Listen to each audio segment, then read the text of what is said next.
Welcome back to the monorail. This is the Disney Deep Dive with the Dawes. And joining me, as he does almost every week, it should be every week, we try, is Landon, the Dawes Dome, #1 in your hearts. Landon, welcome back to the monorail.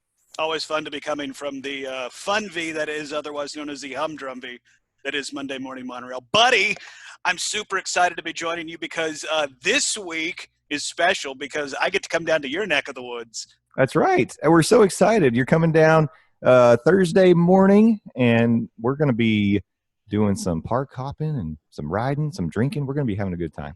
All of the above, and be sure to follow #DawesDoesDisney on the Twitter. I will be bringing back that hashtag, and we'll see what happens. Hopefully, I won't get sun poisoning this time. You're going to stay hydrated. Stay hydrated and stay sunscreened. Yeah. all the time. That's right.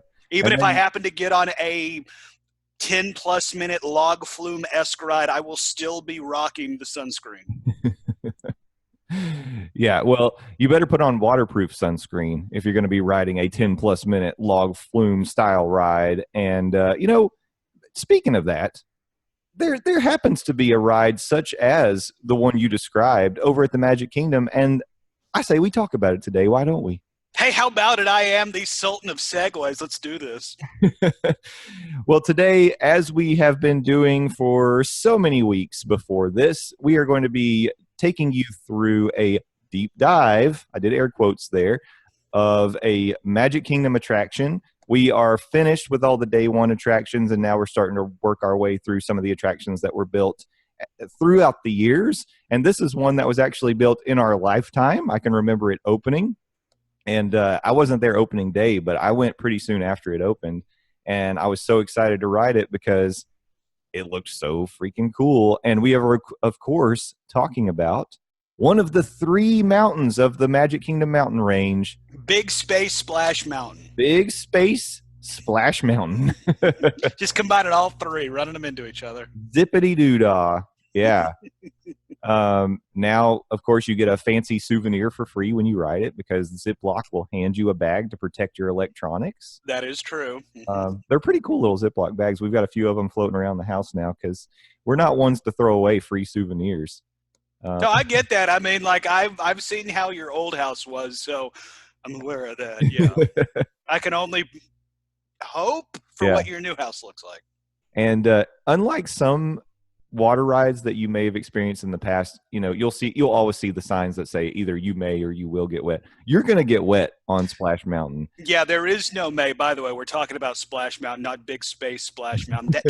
That doesn't exist for those of you playing along. But yeah, there is no you may. You will get wet when you ride Space Mountain, period.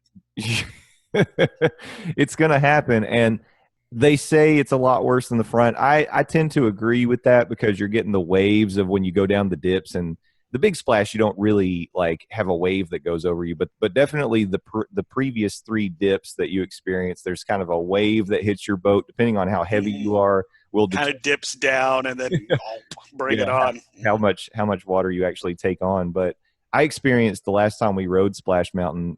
There's an area where you're just totally innocent, just kind of coming around a bend outside, and there may be, they've amped up the cannons that happen when they fire the water as you go down the big drop. And if you are just an innocent bystander in a boat, nowhere to run, you may get drenched by one of those water cannons. Not drenched, drenched.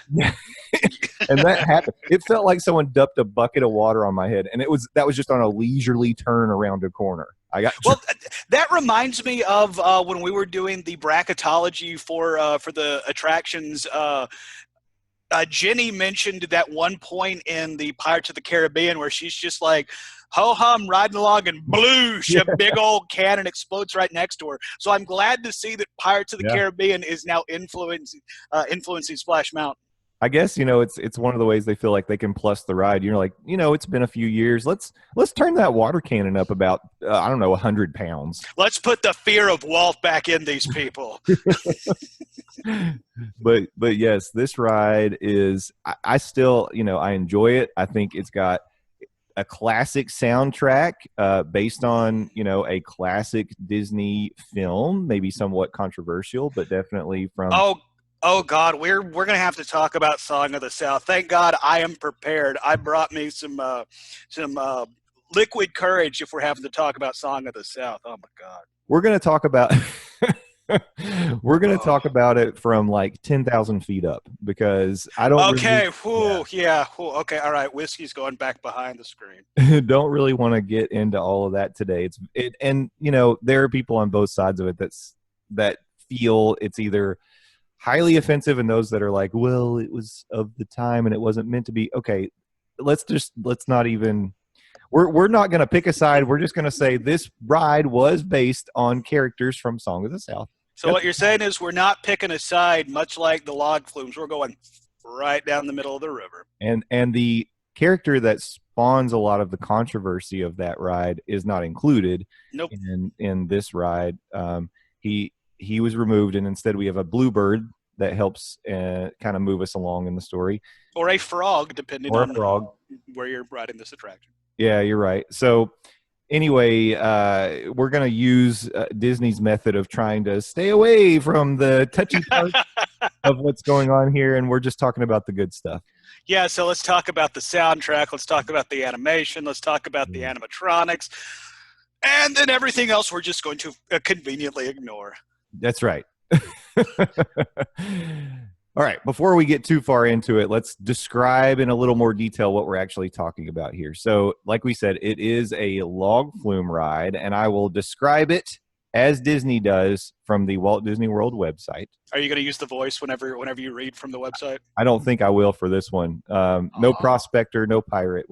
And I can't do a briar rabbit. So. Aren't you from the South? You should have that one in your back pocket. Come on, dude. Yeah, I know. It's a little too far south for me, I guess. Disney calls this a hair-raising ride. Gently drift through a colorful southern bayou along with happy-go-lucky Brer Rabbit as he looks for his laughing place. But be warned, Brer Bear and Brer Fox are in hot pursuit of this wayward hare. Glide by over 100 adorable audio animatronic geese, frogs, raccoons, possums, bees, alligators, and other down-home critters as they sing classic Disney ditties, including Zippity Doo Dah and Everybody's Got a Laughing Place. Then hang on to your hats. This delightful musical cruise ends in an exciting 5-story splashdown into a thorny briar patch. You will get wet. The ride includes 950,000 gallons of water. Yeah, that's a lot of water. Seems like a lot. Yeah, I was going to say. Nearly 1 million gallons of water on this ride. With that many gallons of water, you are bound to get wet. I mean, yeah. That's just statistics facts. Statistic facts. It is.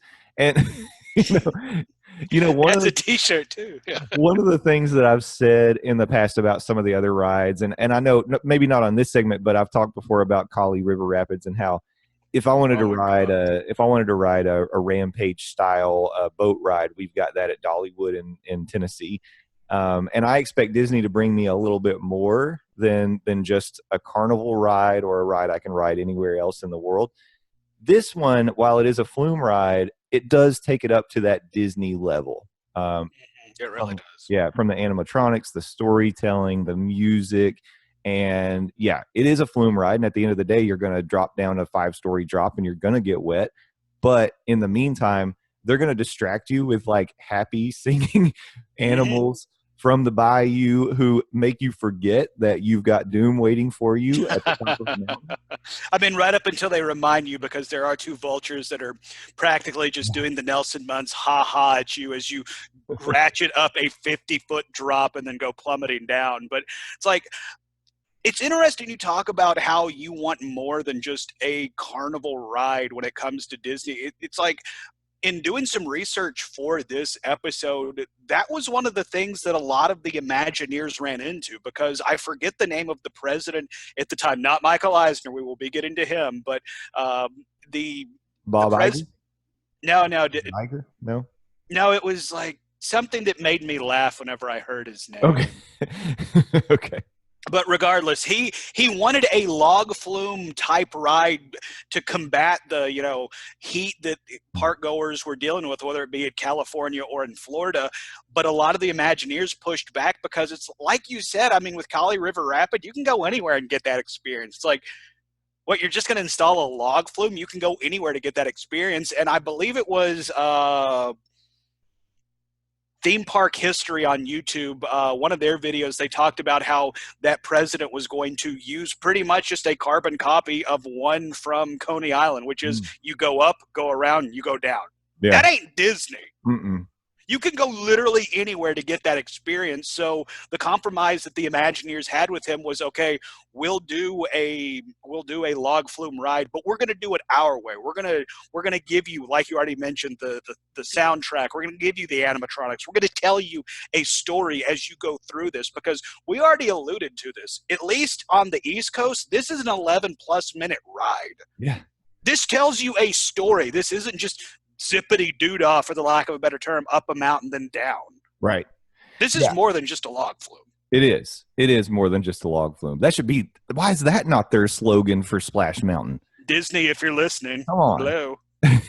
Also, I am open to voiceover and any sort of commercial work. I think the name you might have been looking for was Dick Nunes. Yeah. Yeah, that was him.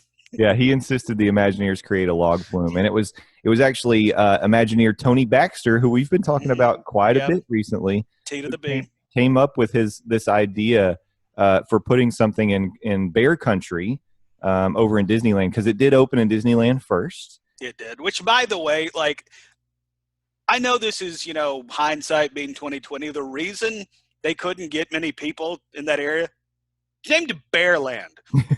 It's either a land for bears specifically or a land of nothing but bears. Yeah. Not a good combo for humans, because as Dr. Stephen Colbert has already said, the number one threat to America, bears. Bears beats Battlestar Galactica. Taking it over to another. Totally Michael! But you're right. Yeah. People, they wanted to draw traffic back into Bear Country. They had Country Bear Jamboree back there, but not a lot of other things that were pulling the crowd. So what they decided to do was actually make use of the animatronics from America Sings and put those into this log flume ride. So repurposing some animatronics that they'd already built. And why not? Why make them go to waste? You've already got a lot of money and time put into those animatronics, and it works well because we needed critters to populate this land that Briar Rabbit lives in the bayou. I don't know if they call it anything else specifically other than the bayou. That I don't know. Yeah, they actually started construction at the Disneyland version in 1987. And here's something that's pretty crazy. I read this.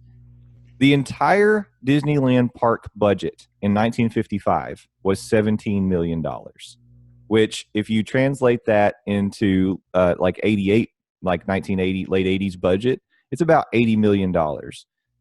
Splash Mountain, the budget kept growing and growing and growing, as these things typically do. The budget was $75 million for Disneyland. Oh my God! What? Yeah, that's incredible. Wow. Mm-hmm. So they had a lot riding on this attraction. Yeah, literally and figuratively. Holy crap!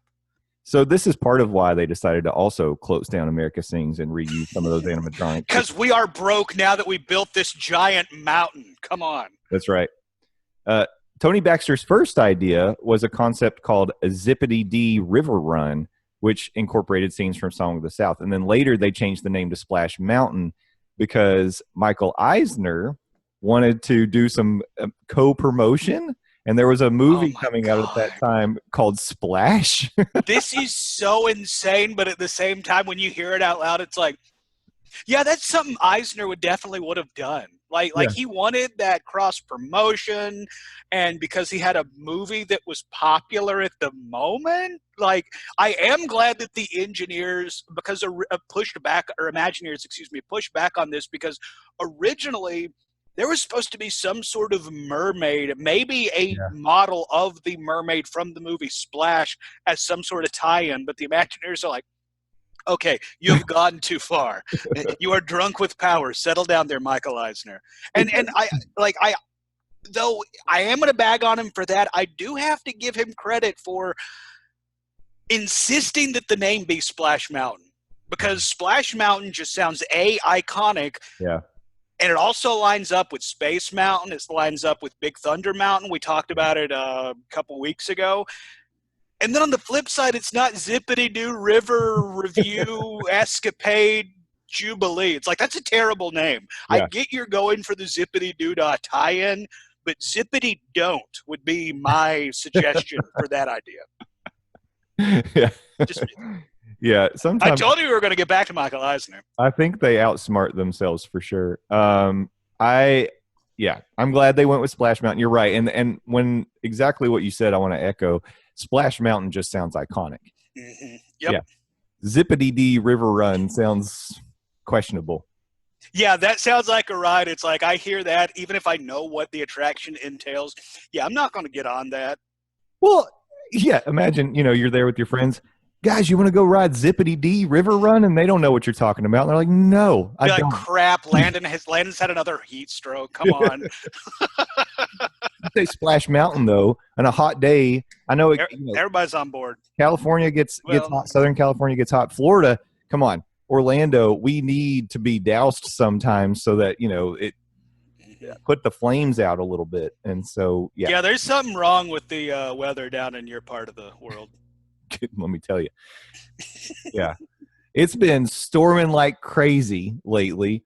Yesterday, our plans were totally ruined by evening storms that lasted all night. But I'm just going to tell you, I love thunderstorms. Thunderstorms are crazy here. They're insane. Well, what did you expect? I mean, you saw how humanity acted outside of Florida, and then you go to Florida where there's just a layer of Florida on everything. So why wouldn't the weather be all Florida? We have angered the gods by too much celebrating. Yeah, y'all are having way too much fun. Yeah. But anyway, so in a thunderstorm, you're not going to be able to ride Splash Mountain. But on the sunny days where ride Expedition Everest. Yeah, there you go. The heat index gets well over 100. Sometimes getting a bucket of water on you from a water cannon is a welcome thing. And then you have to walk around a park in wet socks for 4 hours. Hey, this is why I'm going to give him a shout out. We haven't talked about him in a little while. Drunk Stormtrooper has it figured out. You got to wear those Crocs. If you're wearing the Crocs around the parks, you don't have to worry about wet feet. Oh. Yeah. Then I have to ask myself, as a single man, am I going to put myself in Crocs? Because that pretty much just disqualifies me from interacting with the opposite sex at that point.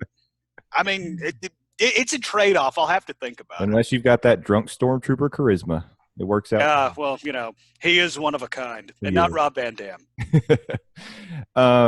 So it did open at Disneyland. Splash Mountain opened at Disneyland in 1989. It took a few more years before it opened at the Magic Kingdom in Walt Disney World, and it ended up opening soft openings in July of 92 with official openings in October. And leading up to this open, Jay, I want you to hit that secret that I send you, because leading up to the open, Disney had some interesting commercials. One of them being wanting America's first splastronaut, play on astronaut and splash, turned out to be Ernest P. Worrell. Shout out to Jim Barney. But they also had this gem of a commercial that I sent to Jay. So, Maestro, if you will. We're here. We're ready to ride Splash Mountain. But no. Bingo. I was told that we could be the first to ride Splash Mountain, and we're ready to go. Well, it's not open yet. I'm sorry. Oh, hey, I'm sorry, you guys. I don't know what happened. Oh, it gets good right here. Oh, my.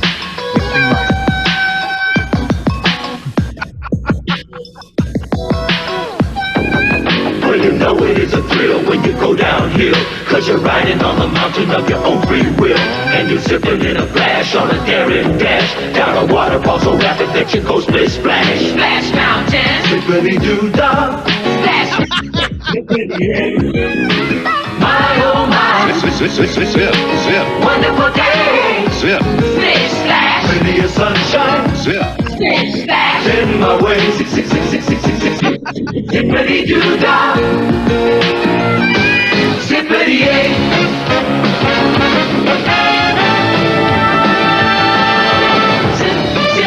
Zippity-doo-dah. Zippity-yay. My oh my. My oh my. Wonderful day. Oh, what a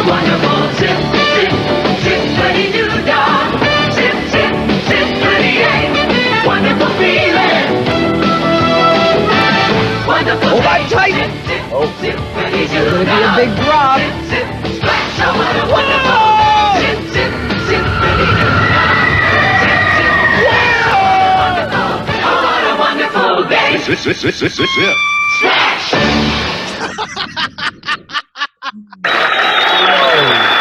Wow. Yeah, I am going to insist that you put a link in the description of this episode so everybody in the audience, you've already heard the audio excellence. You need to see the visual really excellence that is the Splash Mountain rap. It is the 80s personified. It's young people dancing for no reason, garish neon colors as far as the eye can see. Everybody is high on cocaine. Yeah. I mean, it is 80s in a minute 49 seconds. Yeah, late 80s, early 90s for Yeah, sure. That was something. Thank you for sharing that, Jim. Holy Hey. moly. Yeah, that's my contribution. So I'm gonna go ahead and hit the plugs. Wow. Yeah, Yeah. that's all you can say. I don't really know what to say about it other than I think you've heard it, but like Landon said, you need to see it. So I will put the link in the description. Amazing. Yeah, go check that out. And When if the that guys one- start opening with their pick hammer dance moves, that was great. yeah, dancing with pickaxes. That was something. Oh, Wow. sorry. And actually, when they showed the boat going down the drop, it looks like there is no water, and it looks like it's just a dry run somehow of sending. I was curious because I thought that too, but also when they're going down, they do have like costumed characters. So Yeah, maybe it was a dry run. Maybe they don't want to get them drenched, but I guess I did notice that too. that was interesting. To say the very least. So now my memory is not 100% accurate, but what I can tell you is I rode this ride not long after it opened. It probably was the summer of '93. And I can remember when we arrived at Magic Kingdom, this was, gosh, I don't know when they started fast passes. That's something probably I could Google. When did fast passes start at the Magic Kingdom? But I'll just tell you, we didn't have fast passes for Splash Mountain, and we ended up arriving to it was at least 2.5 hour, if not a 3 hour wait for Splash Mountain. Shoo. Oh. Yeah, And I mean, like we already talked about, they do have the ability to get people in and out of that ride, but still the attraction itself is 11 plus minutes. So, Mhm. Yeah, they run a lot of boats through there, but it's especially when the line's that long, you're waiting outside. You're not inside. Very Yes. little of this queue is indoor. They just wrap you around these little trails and switchbacks there are some trees, and they've got bird houses and stuff. And if you listen, you can hear animals like talking and singing in the bird houses and the different trees and everything. Yeah, that's all well and good, but it's not going to give you shade. So No, it doesn't give you any shade, but maybe a little bit of a distraction, or maybe you just think that you're having a heat stroke. I was going to say, yeah, I'm pretty sure I heard birds at some point on my last trip, but Yeah. Cuckoo, cuckoo. Like Yeah, you got pretty hit with a much. hammer. amazing. Wait, no, that's a different type of songbird. Never mind. But yeah, we waited a very long time for this ride. And the good news is nowadays you can wait 2 hours for something like Seven Dwarfs Mine Train, which is like a 90-minute attraction or 90-second attraction. 90 minute. Well, no wonder you're waiting 2 hours. Yeah, 90-second attraction where you might come off feeling like it was a bit of a waste of time if you waited that long for it. Uh-huh. This one, I felt like at least you got your money's worth because it is one of the longer attractions. I mean, aside from going to one of the shows, this is one of the longer rides that you can do in all of Walt Disney World.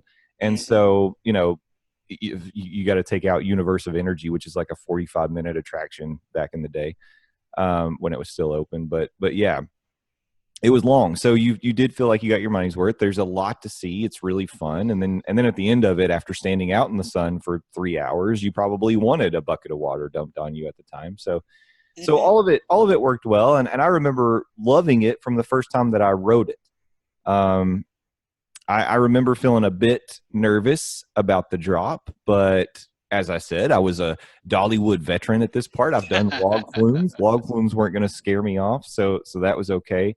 But yeah, I mean, I've been a fan of this since my first interaction with it.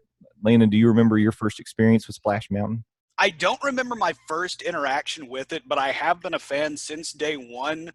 But it's not necessarily an attraction that I feel like I have to hit every time I'm at Walt Disney World, only because I don't want to roll the dice and have to walk around, like I said, with wet socks for 4 hours. Because, I mean, like we said, I know it says, well, no, we thought it said you may, but no, you said when you were reading it off of the website, you will get wet. And, I mean, I know there's some theories like sit further back if you don't want to get drenched, but still, it's like, in my mind, it's one of those roll of the dices. I know I'm going to have a fun time when I'm riding this attraction, but do I want to roll the dice and possibly put the rest of my day kind of in a damp, for the lack of a better term, spot? Because it's like, like you said, when you've been standing outside for 7 hours in 100+ heat, it feels nice when you get just head to toe drenched. But then you got to walk around in your drenched clothes and your drenched socks and shoes. So, shoes and socks, those are the big issue. Yeah, I agree. And it's like, I would put this in Disney 101, but I would be hesitant to say this is something you have to do. Yeah. Because if you get splashed wrong, that in theory could just wreck the rest of your day. Mm-hmm. And by the way, don't go sending me some weird iTunes review just because I said I didn't like it. And I don't think anyone's going to take it like you didn't like it. I think what you're saying, your points are well made in that you just have to be aware. You're going to get wet, and wet feet really can ruin. Wet socks? Are you kidding me? You need to go back to the hotel if you got wet socks. Yeah, because you're in blister territory at that point. Yeah, I had made the mistake one time of first thing I did when I went to Six Flags over Georgia. We rode. It's interesting you say Six Flags over Georgia. We might be looping back around to that before we hit the dough. Okay, so Six Flags over Georgia, I rode some sort of a river raft rampage type adventure, and this one, if you've never been there, and I don't know if it's still open now, but it used to go literally part of the boat would go under waterfalls. So like it wasn't like a little bit of, oh, you're going to get splashed. No, if you go under the waterfall, you might as well have jumped into the water because you're drenched 100%. And our boat got lodged under the waterfall. Oh my God. And I was one of the people under the water. They actually had to have employees come push the raft out from under the waterfall because we were stuck. So I have never, ever oh my God. been that wet in my life. Like even in the shower, I don't get that wet. And that was the first thing we did that day. So for the rest of the day, I had wet shoes and socks. And by the time we left the park, because I was a kid and, I was actually on a church trip. So there was nothing I could do. Yeah, there was no room you could go back to. Yeah. So we stayed the whole day. And by the time we got back to the room, my feet looked like raisins. And they hurt for probably a week after that. So, yeah. Now, that's an extreme example. But it is true. You don't want to be walking around all day in wet shoes and socks because something like that can happen to you. And it's like we said at the top of this segment, at the end of the week, I'm heading down your way and I'm going to be park hopping and stuff like that. And I've had my fast passes booked for 30 days out because, I'm not staying on property. I am doing Splash Mountain by Fast Pass on my last day, and that is my last scheduled Fast Pass. Just because I do want to experience Splash Mountain. But if I do, roll the dice and end up wet, I don't want it to be like, okay, I get to sit around for an hour and 45 minutes for Space Mountain, and then, I'm going to hang around for fireworks and stuff like that. So it's like I've thought this in theory that far ahead, but it's like I'm torn because I love everything about this ride, from the theming, the way it looks, the ride itself, the animatronics. I love everything about it. except the fact that it can ruin Yeah. your day. Exactly. Well, Other than that, it's amazing. you mentioned Jenny earlier from the Disney DNA podcast. Trent and Jenny, shout out. Go listen if Shout you out. haven't already. Subscribe on all the things, but a very good show. But when we had them on for the March Madness show, Jenny talked about we all love pirates, but if you knew you were going to get soaked on pirates, would you ride it? I mean, honestly.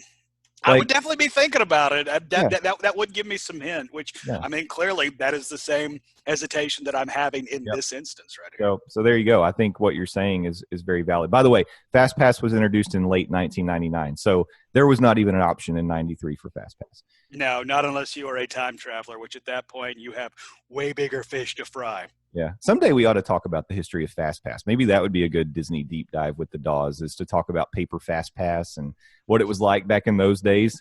Or I'd even be down for that. Even before, when it was just Wild West and you just had to go line up for things. God, savages. Gross. Might be a good one for the future. But I think we've used up our allotted time for the day. Is there anything you wanted to say before we wrapped up the segment? There is one thing that I wanted to make reference to. I said we would be circling back, maybe because we're on a log flume, and when you go forward, you eventually go back to that point. Of Six Flags Over Georgia, there are some people that theorize that Splash Mountain got a lot of its inspiration from a log flume dark ride called the Tales of the Okefenokee. Yeah. Tells the tales of Mr. Bear, Mr. Fox, and Mr. Rabbit. Of course, this is loosely based on the same books that Song of the South and then Splash Mountain are based on. So I did think it was interesting. I gave him a shout out last week. I want to do it again. Defunctland has a very good video about this. I think it's titled like the scary history of Splash Mountain, that has some video of the old school Tales of the Okefenokee ride. And Tony Baxter, or T to the B, in said video, Kevin Perger, the guy that hosts it, said a fan asked him if he'd ever heard of it, and when he heard Tales of the Okefenokee, he lit up because he enjoyed going on that ride before Splash Mountain ever came about. So if you are a fan of Splash Mountain, check out that video and check out the history of the Tales of the Okefenokee, because you might be able to see where they get some ideas that we now see in Splash Mountain. That's a great shout out, and I have watched that video twice because it's really, really good. It's so, and then like I had no idea. It's like the people that did HR Puffin stuff came in and had a go at this attraction, so you get to see some really drug-induced trippy animatronics. It's fantastic. Yeah, it's pretty amazing. Yeah, go check that out. And it's sad that ride closed because it was pretty amazing. And it was almost like you said, it was almost like an acid trip version of what we have in Splash Mountain today. Mm-hmm. And then it's funny because they start talking about things like the Monster Mansion and a couple other things that I've ridden at Six Flags Over. Yeah, what it's since become. Yeah. Yeah. Which, by the way, it was based in Confederate land. Yeah, it was. Again, yikes. We're not gonna talk too much about that. Oh wait, crap! Yeah, I brought it back up. I got to start drinking whiskey again because I can't deal with this. I'm sorry. Well, after you have your podcasting juice, it's time to do some plugs. So tell people where they can find you. LANDOZ, please go follow me, Landon Doan. I'm the best, Landon Doan, not the rest. That's where you can follow me, 280 characters at a time. Even though it hasn't been updated, I'm still going to plug it. I also run a website, buttmunchchips.com, buttmunchchips. Well, sit on your butt and munch. Nice. That's where you can find a bunch of old podcasts, such as Near Fall Radio, if you're a fan of the Sweet Science Professional Wrestling. If you like Game of Thrones talk, we have Game of Thrones Talk, a.k.a. Got Talk, where myself, Hunter East, and Cousin Kevin of the Monday Morning Monorail break down each episode of HBO's award-winning, quote-unquote, series Game of Thrones. We have a complete run of Season 7 and almost all of Season 8. We might not finish Season 8, if I'm being completely honest, just because the finale left that bad of a taste in my mouth. Oh, and I'm also on the Phil Show on News Talk 98.7 WOKI. I was waiting for it. Very good. Newstalk987.com. Download the iHeartRadio app, available in the iTunes and Google Play Store if you want to stream me 6 to 10 a.m. Monday through Friday, Eastern time, of course. And also check it out on Twitter. Hashtag does Disney, D-O-Z, does Disney, because that will be getting some traction this week as well. Yeah, maybe some videos. Definitely some pictures. You're going to do some. I know you said maybe you overdid the live streaming the last time you did it, but maybe I can help you out with that, especially on Friday, because I'm hoping to join you on Friday, and we'll. Okay, yeah, you can definitely help me with that. Yeah, we're going to raise all kind of cane and hopefully not end up in Disney jail. Yeah, I do not want to go to Disney jail. That is on my list of things not to do. In fact, I do have a list of things not to do. Let me show it to you. Let's go over it. It is, don't go to Disney jail. That's the only thing on my list. So. Okay. All right. Well, Landon, I look forward to seeing you this week. Have a safe trip. And, of course, I'll see you right back here in 7 days. Okay, bye-bye.